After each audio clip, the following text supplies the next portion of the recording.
Well, thank you very much. I've learned to mind my own business and to paddle my own canoe and not to interfere in matters that are not of particular interest to the call of God upon my life, that become what you call side kicks and side attraction. That does not mean anything that touches the body of Christ does not affect me. But you cannot take the action of one person and blame it on the whole body. Whoever owns a jet and those who are involved, you know them by names, but don't say the body of Christ is responsible. You can even say the church of the person is not even involved because everyone will give account of himself to God. As an individual, if you misrepresent yourself, you cannot bring reproach to God. He is lifted far above every reproach. His name is lifted far above, and you can only disgrace yourself and people will know who you are. So don't take the action of one person as defiling the entire body. Yes, the body principle says if one part is sick, the whole part is sick. I do know that. But nitty-gritty, when the rubber hits the road, the reason everybody has a name is so that they know who has done good and who has committed a crime.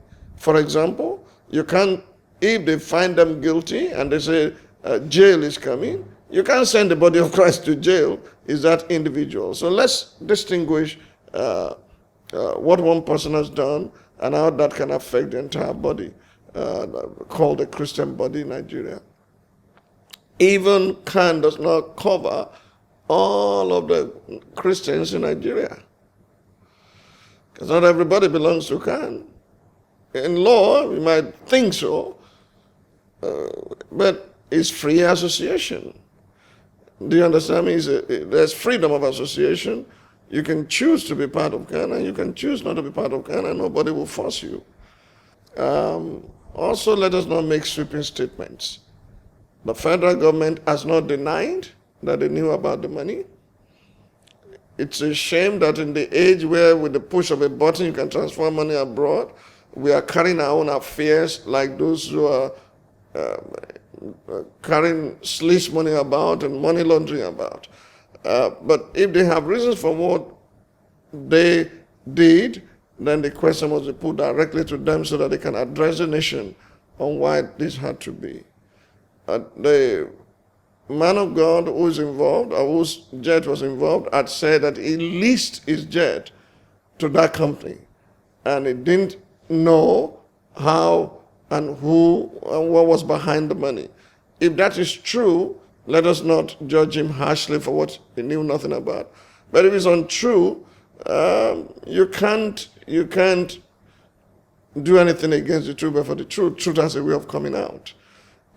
Love believes everything. If that's what he had said to me personally and to others, we should give him a chance to see whether there's vicarious liability.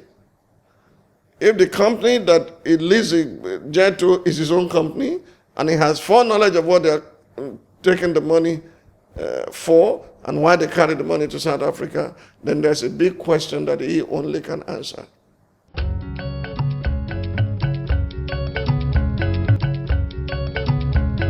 Long before this jet issue, some of us had even owned bigger aircrafts.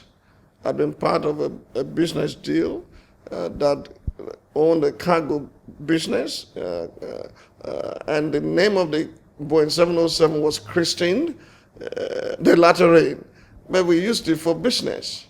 Now, I know the cost of aviation, fuel, for example, and the cost of parking. So this jet thing is either your jet is a tool, like if Dangote buys a jet and is using it for business, it has a lot of places to go. And his jet can be factored into his business as a tool. Or if you have made stupid money from stupid places and sleaze money from government and you have become corrupt and perverse, it can be a toy. It's no longer a tool. It's a status symbol. Or if you're a man of God and you're not careful, you don't even know how to run aviation business properly, and Either they gave it to you or you took what you cannot handle. It becomes a trap. So it's either a tool, a toy, or a trap.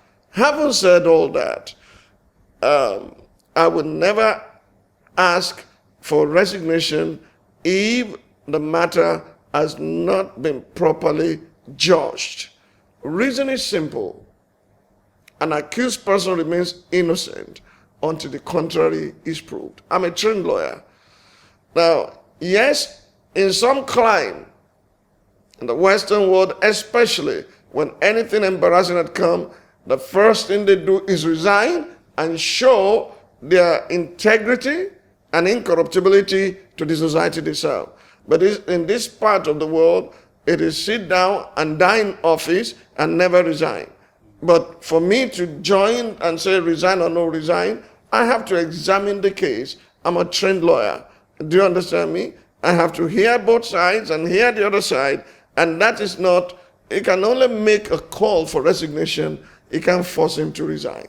And there's a body that should look into that. And I think, if I have not read everything that Chris Okotie said, but if I will speak for him and speak for the other side without taking sides, it'll be like, let the body of Christ look into this. Let this embarrassment backfire on the whole body. But there must be a body responsible for that, and that will do that, and not an individual calling for resignation.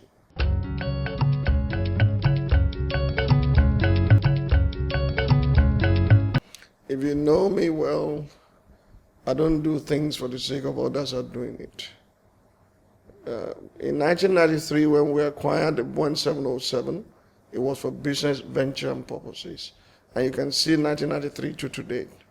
So I do not need a private jet. I don't consider it a need for me because it's cheaper to travel the way I travel, and I travel well. Do you understand me? It's cheaper to travel the way I travel to do the things I do than to tie humongous money down that's not achieving anything. I don't travel every day. I don't travel every second. These men can put their resources together and run a better airline in Nigeria for the benefit of people. I do not judge them. I do not condemn them. I've told you what it is. It's either a toy, a trap, or a tool. If that time comes that I think it's a tool, and I can afford it without necessarily making life difficult for others, why not? But I'm not thinking of it. It does not even cross my mind at all. How many times do I travel? Do I just want to park a jet somewhere in my name so that people will know I have a jet?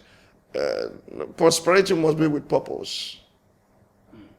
There are too many things I can do with that money that will confer benefits to society. I don't travel every second. Even if I travel quarterly, for how long, to where? Even if I travel every month. Do you know how much aviation fuel costs? And do you know how much parking costs? And how about the pilots that will drive it?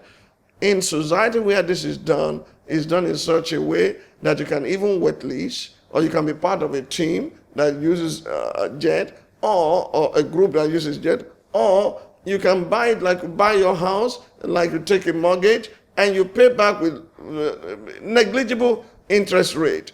Not in this part of the world that we think by parking jets we have arrived. Arrived from where? And where are you going to thereafter? Where are those who had it before you? So that's a question individuals have to answer. But I don't envy anyone. In the Western world, there are Christians who have two jets. It's part of the tools for the assignment they have. You look at your environment before you do the things you do, because charity must begin at home.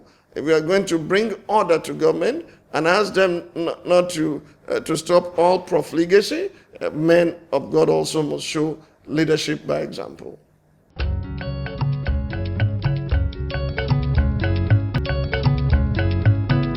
Wọ́n bá ṣẹ́ níwájú.